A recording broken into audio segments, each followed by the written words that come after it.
कि आज अपन पढ़ेंगे गमन एवं संचलन। इसमें पढ़ेंगे हमें गति के प्रकार, पेशी, कंकाल, दंत, संधि या जोड़, पेशी या कंकाल। ठीक है।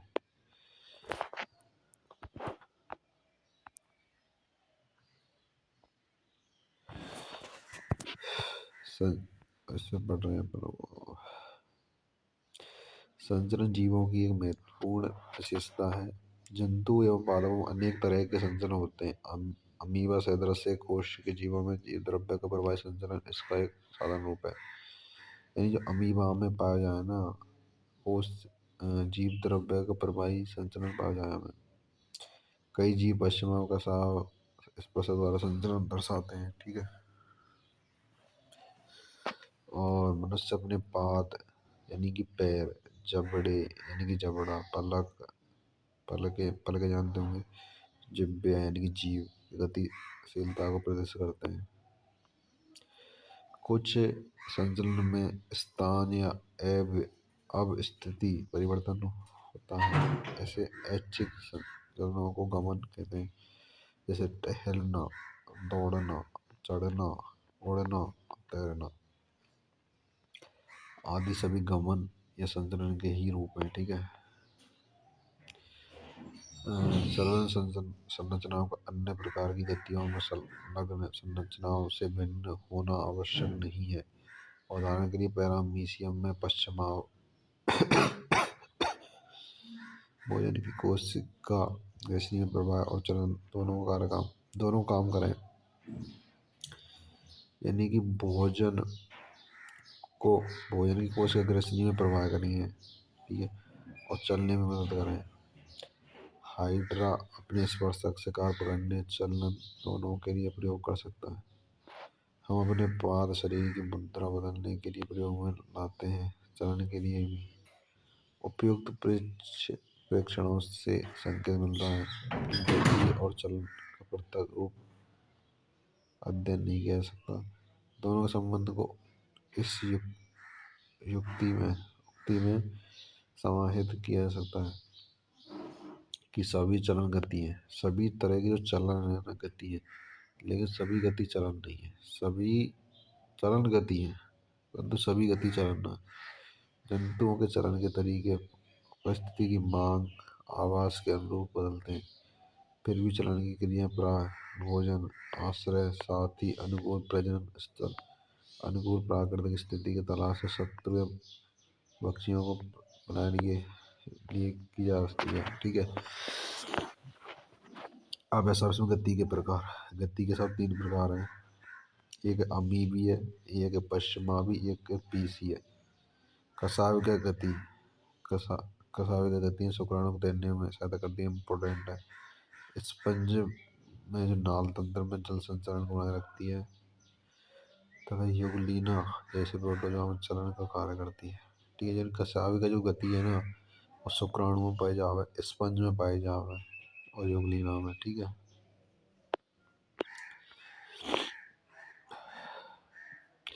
हमारे शरीर में कुछ विशिष्ट कोशिकाएं हैं, जैसे मांसपेशियां मैक्रोफेज, श्वेताणु ल्यूकोसाइट्स। उदर में अमीबीय गति प्रदर्शित करती हैं। एक क्रिया जीव द्रव्य की प्रवाही गति द्वारा उत्पाद बनाकर की जाती है। अमीबा के सदृश अमीबा के समान गति प्रदर्शित करते हैं। कोशिका कंकाल तंत्र जैसे सूक्ष्म तंतु भी अमीबीय गति में सहयोगी हैं। हमारे अधिकांश निकाकार अंगों में पश्चिमावृत्ति से आश्रित होते हैं। पश्चिमावृत्ति होती है श्वास नली में पश्चिमावृत्ति समन्वयी से वायुमंडलीय वायु के साथ प्रवेश करने वाले धूल कण एवं बाह्य पदार्थों को हटाने में मदद मिलती है। प्रजनन मार्ग में डिंब का परिवहन पश्चिमावृत्ति की सहायता से ही होता है। हमारे पादों, जबड़ों, जिह्वा आदि गति के लिए पेशी गति आवश्यक है। पेशियों के संकोचन के गुणों का प्रभावी उपयोग मनुष्य अधिकांश बहुकोश के जीवों के चलन अन्य प्रकार गतियों में होता है। चलन के लिए पेशीय, कंकाल और तंत्र की पूर्ण समन्वित क्रिया की आवश्यकता होती है। ठीक है। अब पेशी एक विशेष प्रकार का ऊतक है जिसकी उत्पत्ति अध्यय ये गलत लिखा है। पेशी है ना, एक प्रकार ऊतक है जिसकी उत्पत्ति मध्यजन स्तर से होती है। मध्यजन वयस्क मनुष्य के शरीर के बाहर का 40 to 50% हिस्सा पेशियों का होता है। इनके कई विशेष गुण होते हैं, जैसे उत्तेजनशीलता, संकुचनशीलता, प्रसार्य, प्रत्यास्थता। यानी उत्तेजनशीलता रहे इम्पोर्टेंट है, संकुचनशीलता, प्रसार्य या फिर प्रत्यास्थता जो नीट में हुआ क्वेश्चन है। ठीक है। पेशियों को विभिन्न भिन्न भिन्न आधारों पर वर्गीकृत किया गया, जैसे स्थापन, रंग, रूप, उनकी क्रियाओं के नियमन पद्धति। मतलब स्थापन के आधार पर, रंग रूप के आधार पर, उनके मतलब काम करने की प्रक्रिया के आधार पर। स्थापन के आधार पर 3 प्रकार की पेशी रहे हैं, एक तो कंकाल, अंतरंग और हृदय पेशी। ठीक है, जो कि टिश्यू वाले चैप्टर में बता रखा है। कंकाल पेशी नाम से पता चल रहा है कि शारीरिक कंकाल अवयवों के निकट संपर्क में होती है। सूक्ष्मदर्शी द्वारा देखने पर इनमें धारियां दिखाई देती हैं। सही बात है। इनमें ये रेखित पेशी धारियां प्रेजेंट रहे, पहला पॉइंट है। रेखित पेशी है। ठीक है। दूसरा पॉइंट, क्रियाओं का तंत्र और ऐच्छिक नियंत्रण। थर्ड पॉइंट हो सकता ऐच्छिक रूप से नियंत्रण करती है। इन्हें ऐच्छिक पेशी भी कहते हैं। अंतरंग पेशी जस्ट अपोजिट है। इसमें खोखले अंतरंग जैसे आहार नाल, जनन मार्ग के भीतरी भाग में स्थित है। अंतरंग यानी अंग जो अंदर के जो अंग हैं उनमें प्रेजेंट रहेगी, जैसे आहार नाल, जनन मार्ग के भीतरी भित्ति में। ठीक है। यह अरेखित चिकनी दिखाई देती है। चिकनी पेशी अरेखित पेशी है। इनकी क्रिया तंत्रिका तंत्र के ऐच्छिक नियंत्रण में नहीं होती है।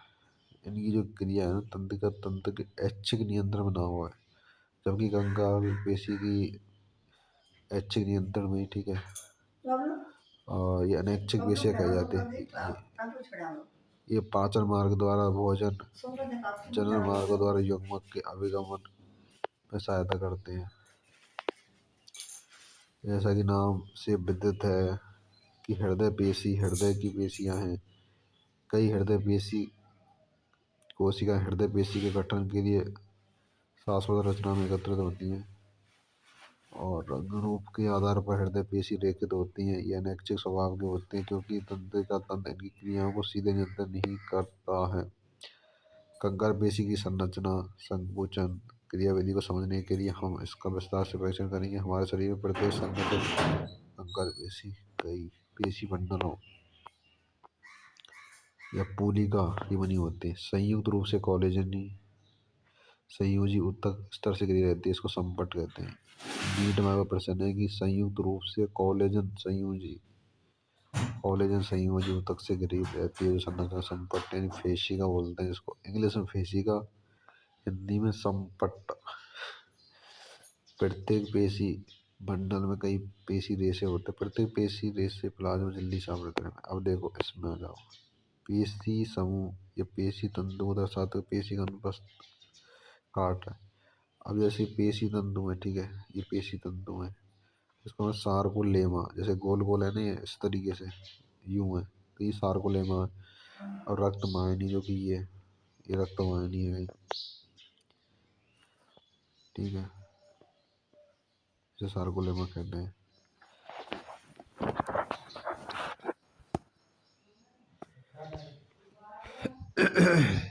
पेशी रेशे एक संकोशिका है क्योंकि पेशी द्रव्य में कई केंद्रक होते हैं।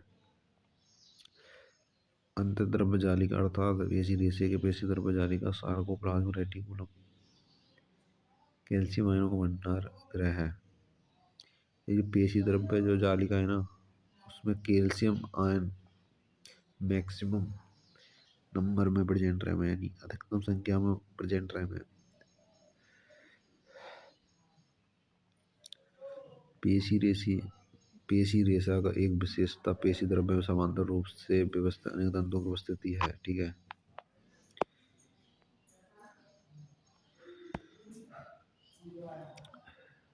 जिसे पेशी तंतु यानी पेशी तंतु कहते हैं। प्रत्येक पेशी तंतु को क्रमवार गहरे हल्के पट्टे या बैंड होते हैं और ये दो प्रकार के प्रोटीन से बने होते हैं, एक्टिन और मायोसिन। ठीक है। हल्के बैंडों में एक्टिन होता है जिसको जिसे फर्स्ट बैंड या फिर समदैशिक बैंड बोलते हैं, जबकि गहरे बैंड को ए बैंड या विषमदैशिक बैंड बोलते हैं। यानी मायोसिन। समदैशिक बैंड कौन सा? Actin bond. समदैशिक कौन सा? मायोसिन। ठीक है, एक्टिन को आई बैंड बोलते हैं और मायोसिन को ए बैंड बोलते हैं। समझ में आया? दोनों प्रोटीन क्षणनुमा संरचनाओं परस्पर समांतर पेशी रेशा के अनुदैर्ध्य अक्ष के भी समांतर व्यवस्थित होते हैं। एक्टिन तंतु मायोसिन तंतुओं की तुलना में पतले होते हैं। एक्टिन जो तंतु है ना, मायोसिन तंतुओं की तुलना में पतले रहते हैं। एक्टिन पतले रहते, मायोसिन मोटे रहते। अतः क्रम से पतले एवं मोटे तंतु। एक्टिन को पतले, मायोसिन को मोटे तंतु कहा जाता है। प्रत्येक आई बैंड के मध्य में इसे द्विविभाजित करने वाली एक प्रत्यक्ष रेखा होती है जिसे जेड रेखा कहते हैं। पतले तंतु जेड रेखा से दृढ़ता से जुड़े होते हैं। ए बैंड के मोटे तंतु होते हैं। ठीक है, ए बैंड यानी विषम दृश्य बैंड जो जिसके तंतु मोटे रहते हैं, यानी मायोसिन के। ए बैंड के मध्य में एक पतली रेशेदार झिल्ली जिसे एम लाइन, एम रेखा, ठीक है, होती है। पेशी रेशों की पूरी लंबाई में ए और आई बैंड क्रम मतलब एकांतर क्रम में व्यवस्थित रहते हैं। तो अनुक्रमित जेड रेखाओं के बीच स्थित पेशी रेशों का एक संकोचन कार्य इकाई बनाता है जिसे सार्कोमेर कहते हैं। लेकिन नीट में वो क्वेश्चन है, इसमें वो है नीट में। विश्राम की अवस्था में पतले तंतुओं के सिरे दोनों ओर के मुंडों के बीच के भाग को छोड़कर स्वतंत्र सिरों पर आच्छादित होते हैं। पतले तंतुओं के सिरे मोटे तंतुओं के सिरों के बीच में पाए जाते हैं। मोटे तंतुओं केंद्रीय भाग जो पतले तंतुओं से अधिक नहीं होता उसको एच क्षेत्र कहते हैं। एक मोटे तंतु और ये पतले तंतु है। तो मोटे तंतु है ना, मोटे तंतुओं का जो केंद्रीय भाग है, सेंटर का भाग, पतले तंतुओं से अतिछादित नहीं होता, उसको एच लाइन, एच क्षेत्र कहते हैं। अब संकुचनशील प्रोटीन की संरचना। प्रत्येक एक्टिन यानी कि पतले तंतु एक दूसरे से सर्पिल रूप से कुंडलित तो एफ तंतु एक्टिनों का बना होता है। ठीक है,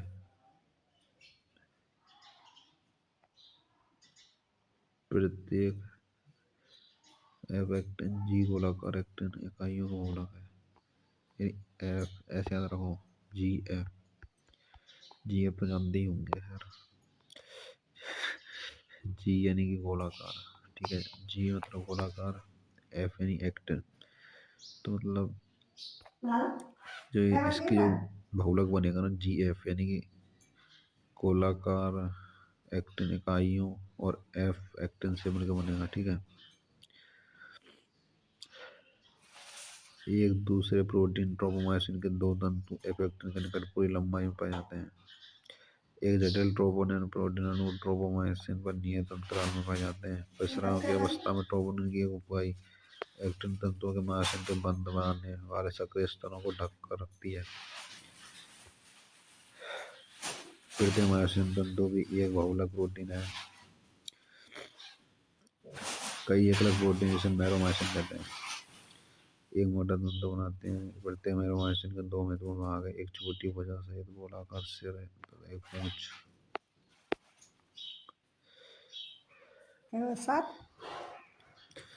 और ये जेड लाइन, जेड लाइन ही हो गई, जेड लाइन, जेड लाइन। फिर ये ए बैंड होगा, ये आई बैंड, ये एच क्षेत्र है। ये बैंड कौन सा है बता मेरे को। ये बैंड मायोसिन है ना, ए बैंड कौन सा? मायोसिन वाला। आई बैंड कौन सा? एक्टिन वाला। ठीक है, एच क्षेत्र वो जो कि मोटे जो तंतु है ना, मोटे तंतु यानी मायोसिन के जो तंतु हैं उनको पतले तंतु मतलब पतले तंतु के केंद्रीय भाग को अतिछादित नहीं कर पाते, जैसे यहाँ पे बता रखा है मैंने। ठीक है, ये रहा, यानी पतले तंतुओं के सिरे मोटे तंतुओं के सिरों के बीच में पाए जाते हैं। पहली बात, मोटे तंतुओं का केंद्रीय भाग पतले तंतुओं से अतिछादित नहीं होता, उसको एच क्षेत्र बोलते हैं। ठीक है,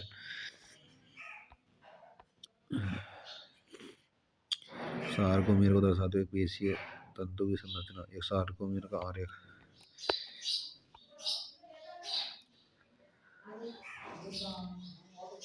ये एफेक्टिन है कोई, ट्रोपोमायोसिन है कोई, ट्रोपोनिन है वो। तो ट्रोपोनिन क्या है? ट्रोपोनिन इस तरीके से व्यवस्थित है, इस तरीके से। ठीक है, इस तरीके से ये ट्रोपोनिन है। और एफेक्टिन ये गोलाकार संरचना है। गोलाकार संरचना है और ये ट्रोपोनिन है गई। ट्रोपोमायोसिन एक रस्सी की तरह संरचना है, यूं यूं इस तरीके से, ठीक है। पहला एक्टिन यानी पतला तंतु, दूसरा एक्टिन मायोसिन यानी मेरोमायोसिन यानी मोटा तंतु। ये एक्टिन है वो, ये मायोसिन है वो, ठीक है। अब इसमें सब एक्टिन यूजी स्थल है, ठीक है। क्योंकि देखो एक्टिन मायोसिन दोनों कंबाइंड है, तो यहाँ पे जो ये स्थल है नहीं, यहाँ पे एक्टिन आके जुड़ेगा, फिर उसके बाद एटीपी यूजी स्थल है, तो सीड्स पार्ट है, ये तो पता ही है। एक्टिन जुड़ेगा, फिर यहाँ एटीपी जुड़ेगा, एक्टिन एटीपी, फिर दो चीज़ याद रखनी है। और यहाँ क्रॉस वजह बन रही है, तो एक दूसरे को लपेट क्रॉस बना रहे हैं, ठीक है।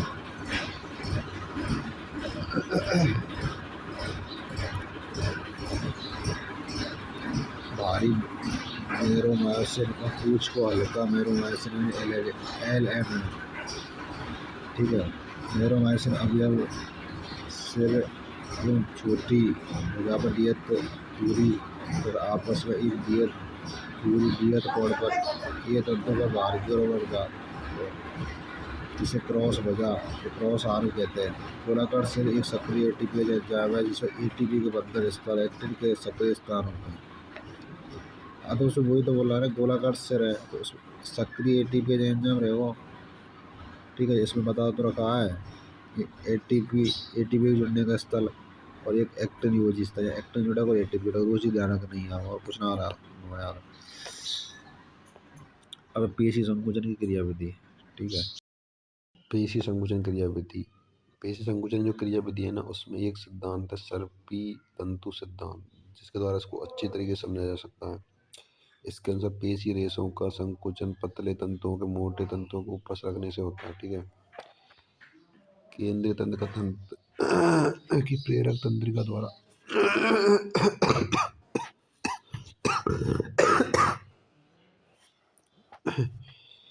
एक संकेत प्रेषण से पेशी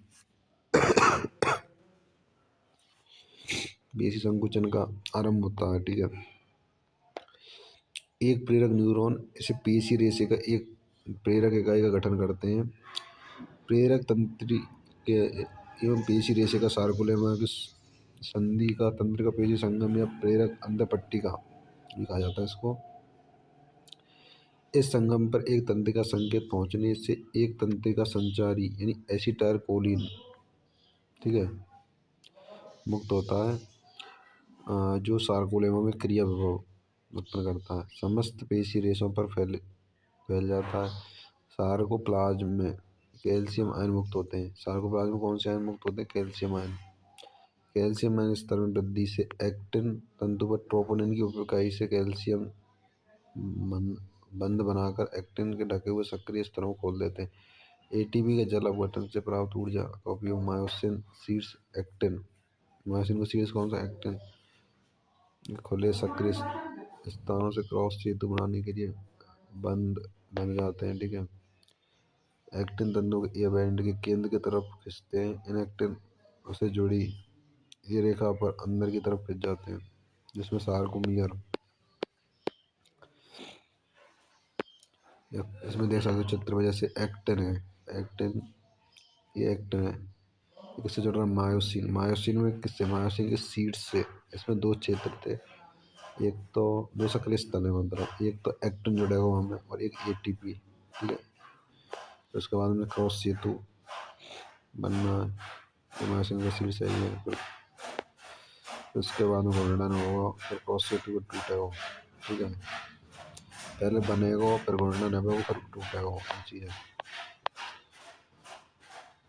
अब देखो पेशी के छोटे होते समय अर्थात संकुचन के समय आई बैंड की लंबाई कम हो जाती है। आई बैंड मतलब एक्टिन की लंबाई कम हो जाती है और ए बैंड की लंबाई जो होता रहेगा, यानी आई की तो कम हो जाएगी पर ए की मतलब ना ज़्यादा होगी ना कम होगी, यानी वैसी बन गई। एटीपी और P2 मुक्त कर मायोसिन विश्राम अवस्था में वापस चला जाता है। एटीपी के बनने से क्रॉस सेतु टूटते हैं। मायोसिन शीर्ष एटीपी को अपघटित कर पेशी के और संकुचन के लिए क्रिया दोहराते हैं। किंतु तंत्रिका संवेगी के समाप्त हो जाने पर सार्कोप्लाज्म रेटिकुलम कैल्शियम प्लस बन के अवशोषण से एक्टिन स्तर पुनः ढक जाना है। फलस्वरूप जेड रेखा अपनी मूल रेखा पर वापस आ जाती है, अर्ध शीतलन हो जाता है। पेशियों में रेशों की प्रतिक्रिया अवधि में अंतर हो जाता है।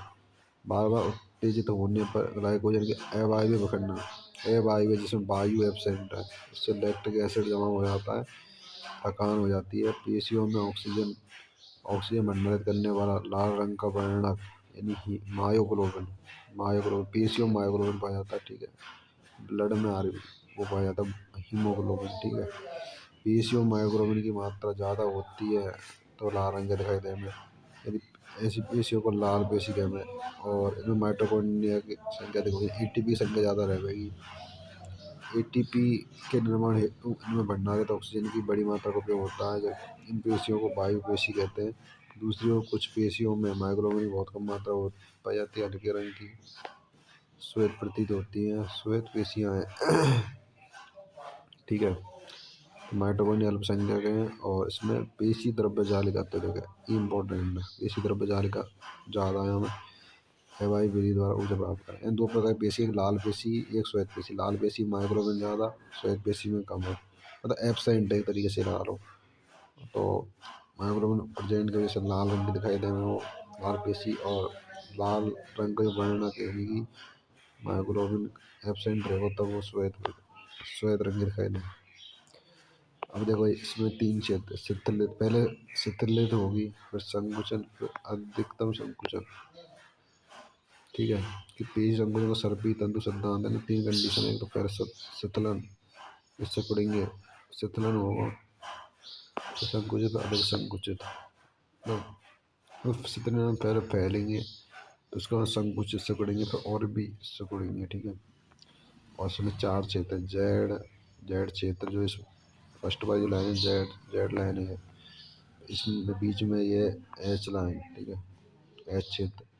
फिर उसके बाद में ये आई आई बैंड, फिर उसके बाद में बचा कुछ है ये बैंड, हाँ।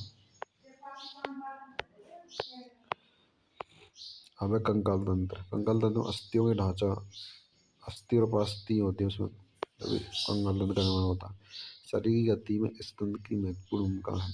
बिना जबड़े के भोजन चबा करना पड़े, बिना पाद अस्थियों टहलना हो, अस्थि एवं उपास्थि विशेष प्रकार के संयोजी होता है, ठीक है। मैट्रिक्स में लवणों की उपस्थिति, अस्थियां कठोर होती हैं, जबकि कॉन्ड्रिटिन लवण उपास्थि के मैट्रिक्स को आनन्य यानी प्लीएबल, ठीक है। और मनुष्य में 206 अस्थियां इंपॉर्टेंट है। अक्षीय कंकाल, इसमें अस्थियों को मतलब निम्न भागों में डिवाइडेशन किया गया है, जो कि 206 ने अलग अलग भागों में डिवाइडेशन किया गया। अक्ष में 80 अस्थियां पाई जाती है, ठीक है। करोटी, मेरुदंड, रोस्ती, पसली अक्षीय कंकाल गठन बना हुआ है। मतलब अक्षीय जो कंकाल है वो करोटी, मेरुदंड, रोस्ती यानी स्टर्नम, पसली यानी कि रिब्स, इन सब से मिलकर अक्षीय यानी एक्सिस स्केलेटन बनता है। अब करोटी अस्थियों के दो समुच्चय यानी कपाली और अनानी, यानी क्रेनियल और फेशियल। कपाल करोटी है, करोटी में दो प्रकार के समुच्चय पाए जाएंगे, तो कपाली यानी क्रेनियल और एक फेशियल। कपाल में यानी खोपड़ी में 8 प्रकार की पाई जाए, और फेस में पाई जाती है 14, तो टोटल कितनी हो गई 22 प्रकार की। यानी कि करोटी में कितनी अस्थि पाई जाती है 22, 8 किस्में पाई जाती हैं खोपड़ी में यानी कपाल में, 14 किस्म पाई जाती है फेशियल यानी फेस यानी चेहरे पर। अब मनुष्य की करोटी का आरेख यानी स्कल का चित्र है। सबसे सामने इस तरफ में फ्रंटल अस्थि, फिर साइड में, दोनों साइड में देख सकते हो, मतलब वन साइड का चित्र है तो पेराइटल है, साइड में पेराइटल है ही। उसके नीचे है टेम्पोरल, फिर पीछे की साइड में ऑक्सीपिटल, और उसके साइड में ऑक्सीपिटल कॉर्नर, फिर स्फेनॉइड है, फिर आँख में नीचे साइड में एथेमॉइड है, फिर लैक्रिमल, और नाक की स्थिति थॉल या नेजल, और नेजल है ये ना। और इसके बाद ये जाइगोमेट्रिक, फिर दांतों के जो ऊपर पाई जाती है ये मैक्जुला, फिर दांतों के जो नीचे पाई जाती है मैंडिबल, दांतों के ऊपर मैक्जुला, दांतों के नीचे मैंडिबल, ठीक है। फिर ये यू शेप की यू शेप की अस्थि पाई जाती है उसको हायोड अस्थि बोलते हैं, ठीक है। एक यू आकार की एकल अस्थि हायोड मुख्य गुहा के नीचे स्थित होती है, ठीक है। मध्यकर्ण में 3 अस्थियां पाई जाती है जिनको MIS के नाम से मैंने ट्रिक बनाई है। M for malleus, M for malleus, I for incus, S for stapes, ठीक है। सामूहिक रूप से कर्ण अस्थि का नाम कपाली कपाल भाग का शेरुदंड के अग्र भाग के साथ 2 अनुकपाल अस्थि कंधों की सहायता से संधि संयोजन होता है, यानी द्विकंधीय करोटिया यानी डाइकोंडाइल स्कल बोलते हैं इसको। हमारा जो कशेरुक दंड है ना वो क्रम में व्यवस्थित पृष्ठ भाग में 26 अस्थियां हैं, ठीक है। कपाल के आधार से निकलता है जो धड़ भाग का मुख्य ढांचा तैयार करता है। प्रत्येक कशेरुक के बीच का भाग खोखला, कशेरुक के बीच का भाग है खोखला है, जिससे होकर मेरु रज्जु यानी कि स्पाइनल कॉर्ड हो जाती है। प्रथम कशेरुक एटलस है, प्रथम कशेरुक एटलस है जो नीट में आ चुकी है। अनुकपाल अस्थि कंधों के साथ संधि संयोजन करती है। कशेरुक दंड में कपाल की ओर से प्रारंभ करने पर ग्रीवा की संख्या 7 है, वक्ष में 12, कटी में 5, स्क्रेमी में 1 संयोजित है, अनुतरक में 1, ठीक है।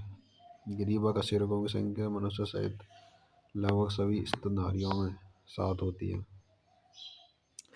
कशेरुक दंड वीररज्जु की रक्षा करता है, सिर का आधार बनाता है और पसलियां पीठ की पेशियों के संधि स्थल का निर्माण करती है। और ओस्ती वक्ष की मध्य रेखा पर एक चपटी अस्थि है। पसलियों की संख्या 12 जोड़ी होती है।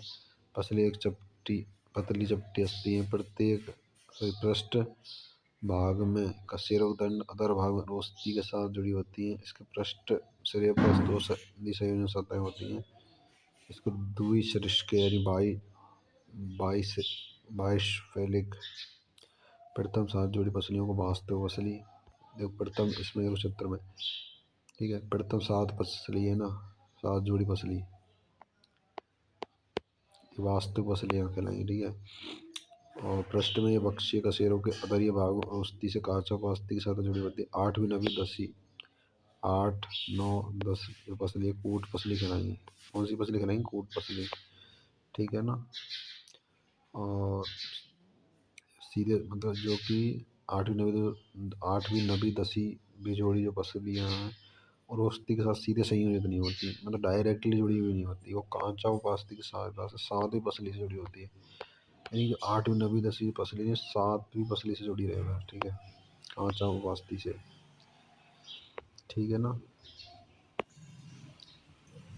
ये इन्हें मल्टीवोकोंडा यानी कूट पसलियाँ कहते हैं। अंतिम 2 जोड़ियाँ पसलियाँ यानी 11 और 12, क्योंकि देखो पसलियों की संख्या टोटल कितनी है? 12 जोड़ी। तो प्रारंभिक की 7 जोड़ी हैं जो कि 7 के दोगुने 14, 14 अस्थि या फिर 7 जोड़ी जो कि वास्तविक है।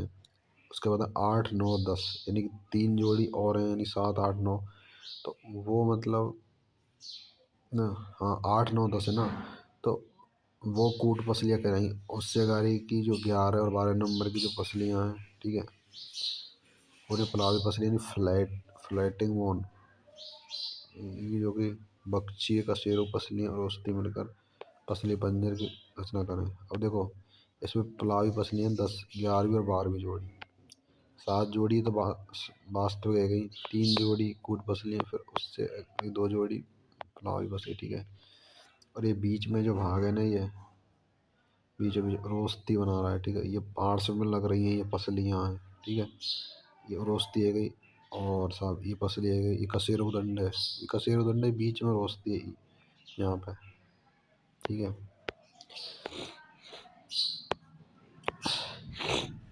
ठीक है ना।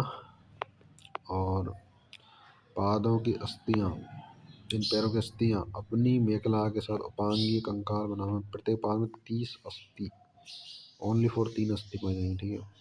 अग्रपाद भुजा की अस्थियाँ यानी हुमरस, मतलब अगाड़ी का जो हाथ है ना, यानी अग्रपाद अग्रपाद पाद की भुजाओं की अस्थि यानी अग्रपाद यानी कि अग्र पैर की अस्थि, मतलब एक पैर लगा लो उसमें अस्थि, उसमें बता रहा कि होमरस, रेडियस, अल्ना, कार्पल।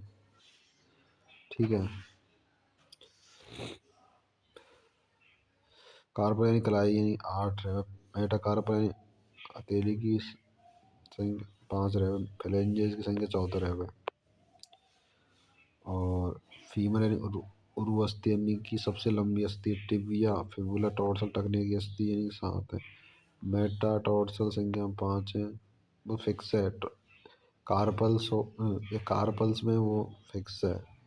देखो, कार्पल में 8 रैम है और टॉर्सल में 7 रैम है। इनमें दोनों डिफरेंट है, कार्पल और टॉर्सल में बस। ठीक है। कार्पल यानी कि कलाई की अस्थि, टॉर्सल यानी टखने की अस्थि बस। मेटा मेटाटॉर्सल और मेटाकार्पल्स। मेटाटॉर्सल और मेटाकार्पल्स इनमें संख्या सेम रहे 5 में। फेरेंजेज में भी संख्या 14 है। तो उंगली की अस्थि की फेरेंजेज है, उसमें भी संख्या 14 है। ठीक है। कप के आकार की एक अस्थि जैसे पटेला घुटने को अधर की ओर से ढकती है, ये क्लेविकल। ठीक है। इसके बाद में स्केपुला ये। ठीक है। इसके बाद में रेडियस। रेडियस बोन, होमरस है ना, ये होमरस बोन है। ठीक है। और उसके बाद में ये रेडियस, जॉइंट के बाद में ये जो होमरस है। ठीक है। अरे यार, ये रेडियस और ये अल्ना है। ठीक है। होमरस वाली ये है। ठीक है। उसके बाद radius ulna, R for radius, U for ulna. ठीक है। रेडियस यानी बिल्कुल ऐसे पर्दी की तरफ में स्थित है, इसके कारण इसको रेडियस बोला जाता है।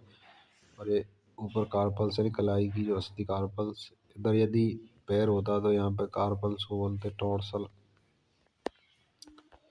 और मेटाकार्पल्स यानी कि हथेली, हथेली की अस्थि यानी कि इनको बोलते मेटाकार्पल्स। मेटाटॉर्सल बोलते हैं, टॉर्सल वर्ड यूज करना उनके लिए। या फेलेंजेज है तो यहाँ फेलेंजेज नॉर्मल है, ये फेलेंजेज नहीं ओनली ये अस्थियाँ। ठीक है। अंश और श्रेणी मेखला अस्थियाँ अक्षय कंकाल तथा क्रम से अग्र और पश्च पादों के बीच संधि संयोजन में सहायता करती है। प्रत्येक मेखला के 2 अर्ध भाग होते हैं। मेखला के प्रत्येक अर्ध भाग में एक क्लेविकल और एक स्केपुला होती है। ठीक है। अंश मेखला में जो पाई जाती है, एक तो क्लेविकल है अर्ध भाग में और एक स्केपुला है। ठीक है। ये स्केपुला वक्ष के पृष्ठीय भाग में दूसरी और सातवीं यानी दूसरी और सातवीं मसली के बीच स्थित एक बड़ी चपटी त्रिभुजाकार अस्थि है। ये त्रिभुज शेप में। ठीक है। ये त्रिभुज शेप में अस्थि है ये। ठीक है। बड़ी और चपटी है, दूसरी और सातवीं मसली के बीच पाया जाता है। इसके बुला के बीच चपटे त्रिभुजाकार भाग में एक उभार कंटक यानी कि चपटे प्रबंध के रूप में एक्रोमिन होता है। क्लेविकल इसके साथ संधि संयोजन करती है। एक्रोमिन के नीचे एक अवनमन यानी क्लीनर हुआ होती है। होमरस के सीट के साथ अंधों की जोड़ बनाने के लिए संधि संयोजन करती है। प्रत्येक क्लेविकल एक लंबी पतली अस्थि है जिसमें 2 वक्र पाए जाते हैं। इस अस्थि को जत्रोक यानी कॉलर बोन। ठीक है। श्रेणी मेखला, देखो अंश मेखला होती है, श्रेणी मेखला होती है। अंश मेखला में आपकी जैसे यहाँ में क्लेविकल स्केपुला वगैरह। श्रेणी मेखला में नीचे के पार्ट रहे ना, घुटने मतलब ये लगा रहे तुम, घुटने वाला जो पार्ट रहे नीचे को वो है, और कंधे वाला जो पार्ट है वहाँ से वो अपना अंश मेखला है यार। तो श्रेणी मेखला में 2 श्रेणी अस्थियाँ होती हैं।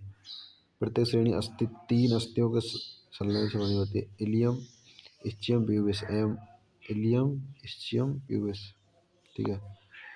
इन अस्थियों के संयोजन स्थल पर एक गुहा यानी एसिटिबुलम होती है। प्रत्येक उरु अस्थि संधि संयोजन करती है। अधर भाग में श्रेणी मेखला के दोनों भाग मिलकर प्यूबिक संलयन बनाते हैं जिसमें रेशेदार अस्थि होती है। ठीक है। अब देखो ये इलियम है, ऊपर का जो पार्ट क्या है इलियम, और ये श्रेणी अस्थि है, श्रोणी अस्थि। ठीक है। इलियम के बाद में सब प्यूबिस, इलियम के नीचे की साइड में जाएंगे प्यूबिस, प्यूबिस से नीचे आएंगे तो इस्चियम, एक साथ ही रहेंगे ilium, pubis, ischium. Ilium, pubis, ischium. तो इसके बाद में फीमर है जो कि जांघ की अस्थि। ठीक है। फीमर।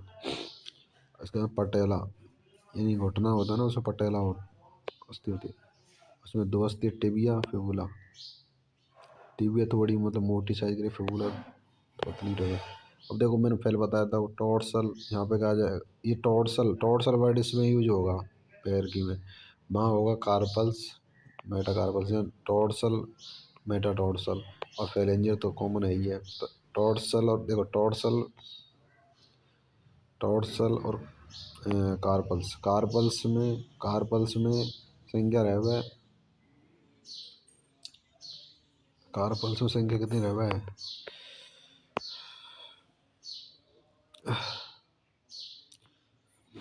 हाँ कार्पल्स में संख्या रहे आठ, आठ रहे में, और टॉर्सल में संख्या रहे अस्थियों की वो सात रहे, और सब में तो नॉर्मल है। ऐसे मेटाटॉर्सल है, मेटाकार्पल्स है, उनमें तो पाँच पाँच रहेगी, और फेरेंजेज, फेरेंजेज दोनों में नहीं, फेरेंजेज में चौदह चौदह, ठीक है। अब संधियाँ जोड़, ठीक है, संधियाँ जोड़ हर प्रकार की गति के लिए आवश्यक है जिनमें शरीर की अस्थियाँ सहयोग करती हैं, चलन गति में इसका अपवाद नहीं है। जोड़ अस्थि, एक अस्थि, एक उपास्थि, एक अस्थि और एक उपास्थि के बीच संधि, संधि स्थल है। जोड़ों द्वारा गति के लिए पेशी जनित बल का उपयोग किया जाता है। यदि जोड़ आलम्बन फुल क्रोम का कार्य करते हैं, इन जोड़ों पर गति विभिन्न कारकों पर निर्भरता के कारण बदलती है। जोड़ों को मुख्यतः तीन संरचनात्मक रूपों में वर्गीकृत किया गया है: रेषीय जोड़, उपास्थि युग जोड़, साइनोवियल जोड़। पहला रेषीय जोड़, इसमें किसी प्रकार गति नहीं होती है। पहली बात तो ये है, मेन चीज़ है जो कि नीट में आई हुई है कि रेषीय जोड़ में क्या क्या ऐसा डिफरेंट है तो इसमें गति ना है, मेन चीज़ ये है। इस तरह के जोड़ कपाल की चपटी अस्थि जो घने रेषीय संयोजों की सहायता सीवन के रूप में कपाल बनाने के लिए संयोजित होते हैं।